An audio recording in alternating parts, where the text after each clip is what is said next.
പ്രിയമുള്ളവരെ, എല്ലാവർക്കും നമസ്കാരം. ഞാൻ നൊട്ടപ്പുറം GLP സ്കൂളിൽ നിന്നാണ്. നമ്മുടെ സ്കൂളിൽ ഇപ്പോൾ 2 വർക്ക് നടന്നുകൊണ്ടിരിക്കുന്നുണ്ട്. നമ്മുടെ ഗ്രൗണ്ടിൻ്റെ വർക്ക്, പഞ്ചായത്ത് ഫണ്ട് ഉപയോഗിച്ചിട്ടുള്ള ഗ്രൗണ്ടിൻ്റെ വർക്ക്, അതുപോലെ തന്നെ MLA ഫണ്ട് ഉപയോഗിച്ചിട്ടുള്ള നമ്മുടെ ബിൽഡിങ്ങിൻ്റെ മുകളിൽ, സ്കൂളിൻ്റെ നിലവിലുള്ള പുതിയ ബിൽഡിങ്ങിൻ്റെ മുകളിൽ ഒരു ഫ്ലോറും കൂടെ വരുന്നുണ്ട്. അപ്പോൾ അതിൻ്റെ വർക്കും കൂടി നടന്നുകൊണ്ടിരിക്കുന്നുണ്ട്. വർക്കുകളൊക്കെ ഭയങ്കര തകൃതിയായിട്ട് നടന്നുകൊണ്ടിരിക്കുന്നുണ്ട്.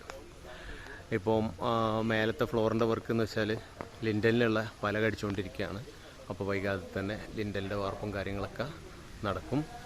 അതുപോലെ തന്നെ ഇവിടെ നമ്മുടെ സ്കൂളിൻ്റെ ഗ്രൗണ്ടിൻ്റെ ഈ ഭാഗത്തൊക്കെ ശരിക്ക് ഭയങ്കര ബുദ്ധിമുട്ടായിട്ടുള്ള ഒരു ഏരിയ ആയിരുന്നു. കുട്ടികളൊക്കെ എപ്പോഴും വീണ് പോകുന്നൊരു സാഹചര്യം കാര്യങ്ങളൊക്കെ ഉണ്ടായിരുന്നു.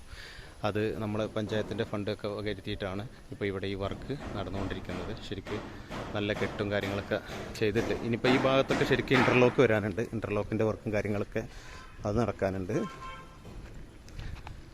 അതുപോലെ തന്നെ ശരിക്കും നമ്മുടെ സ്റ്റേജിലേക്ക്, സ്കൂളിൻ്റെ സ്റ്റേജിലേക്ക് ഒരു ബാൽക്കണി രൂപത്തിലാണ് ഇപ്പോൾ ഈ ഭാഗം പ്ലാൻ ചെയ്തിട്ടുള്ളത്. അതിൻ്റെ വർക്ക് ഏകദേശം ഒക്കെ പൂർത്തിയാവാനായിട്ടുണ്ട്. അങ്ങനെ സ്റ്റെപ്പായിട്ട് ആണ് താഴേക്ക് ചെയ്തിട്ടുള്ളത്.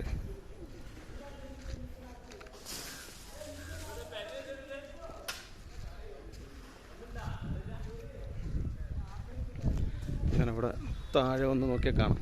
അപ്പോൾ ഈ സ്റ്റേജിൻ്റെ ഭാഗത്തുനിന്ന്, ഇത് നമ്മുടെ സ്കൂളിൻ്റെ സ്റ്റേജാണ്. ഈ സ്റ്റേജിൻ്റെ ഭാഗത്തുനിന്ന് ശരിക്ക് ഒരു ബാൽക്കണി രൂപത്തിലാണ് ഈ സ്റ്റെപ്പും കാര്യങ്ങളൊക്കെ പ്ലാൻ ചെയ്തിട്ടുള്ളത്. ഇവിടെ ഏകദേശം 1, 2, 3, 4, 5, 6 സ്റ്റെപ്പ് കഴിഞ്ഞിട്ട് പിന്നെ ഫ്ലാറ്റായിട്ടുള്ള ഏരിയ വരുന്നത് 2 ലൈന് ചെയറൊക്കെ ഇട്ട് ഇരിക്കാൻ പറ്റുന്ന രീതിയിൽ അങ്ങനെ ഒരു 3 ലെയർ അങ്ങനെ തന്നെ വരുന്നുണ്ട്. അപ്പോൾ അത്തരത്തിലുള്ള നല്ല വർക്കുകളൊക്കെ ഇവിടെ നടക്കുന്നുണ്ട്. എല്ലാവരെയും ഒന്ന് അറിയിക്കാമെന്ന് കരുതിയിട്ടാണ് വീഡിയോ ചെയ്യുന്നത്. അപ്പോൾ നമ്മുടെ സ്കൂളിൻ്റെ വർക്കുമായി ബന്ധപ്പെട്ടുകൊണ്ടൊക്കെ എല്ലാവരുടെയും എല്ലാ നിലക്കുള്ള സഹകരണം ഒക്കെ എല്ലാവരുടെ ഭാഗത്തുനിന്നും ഉണ്ടാവുമെന്നും പ്രതീക്ഷിച്ചുകൊണ്ട് നിർത്തുന്നു.